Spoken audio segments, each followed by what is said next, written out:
Hi friends, मी तुम्हाला आज सुरमई fish fry दाखवते। त्याच्यासाठी लागणारे इंग्रेडियंट्स आहे मीठ, लाल तिखट, हळद आणि हे आपलं कोकमचं आगळ आहे आणि आलं लसूणची पेस्ट आहे। याच्यात मी सगळं मिक्स करून घेतलं आहे इंग्रेडियंट जे आपण हे मी मच्छीला आता मॅरिनेट करून घेऊया। छानपैकी मॅरिनेट करून आपण ह्याला एक 10 ते 15 मिनटं ठेवूया, जेणेकरून ह्याच्यातले जे आलं लसूणची पेस्ट, आंबट मीठ हे सगळं त्याला नीट लागेल।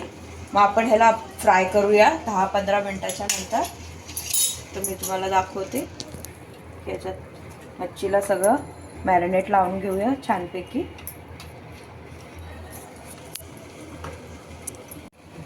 आता आपण हे मच्छी जे आहे छानपैकी मॅरिनेट करून घेतलं आहे, हे आपण 10 मिनिटासाठी ठेवूया। त्याच्यानंतर आपण रवा, तांदळाची पीठ आणि थोडंसं मसाला ॲड करून आपण हे फ्राय करून घेऊया। फ्रेंड्स, जे आपण फिशला जे मॅरिनेट केलं आहे ते रेडी आहे। 10 मिनिटं झाली आहे। आता आपण इथे घेतलं आहे रवा, तांदळाचं पीठ, मीठ टाकलं आपण ह्याच्यात मालवणी मसाला आणि हळद टाकला। ह्याचं चांगलं पण मॅरिनेट करून घेऊया। ह्याला पण आपण मिक्स करून तवा ठेवला आहे मी इथे।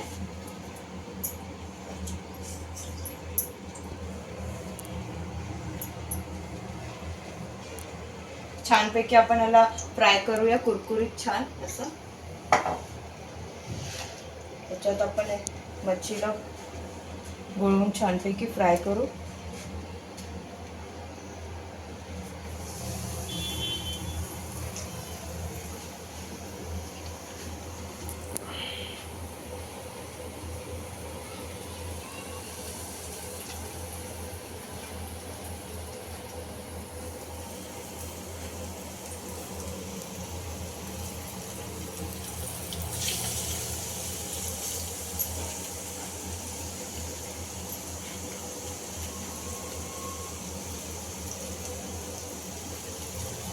आपण दोन्ही बाजूनी छानपैकी ब्राऊन फ्राय करून घेऊया।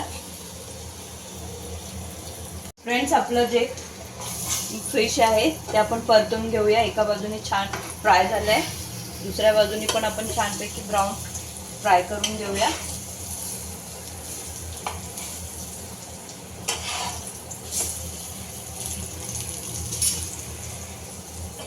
फ्रेंड्स, आपलं जे फिश फ्राय आहे ते रेडी आहे।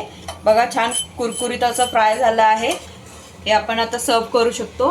फ्रेंड्स, तुम्हाला जर हा व्हिडिओ माझा आवडला असेल तर शेअर करा, सबस्क्राईब करा, माझ्या इंस्टाग्राम अकाउंटला फॉलो करा आणि लाईक करा। थँक्यू।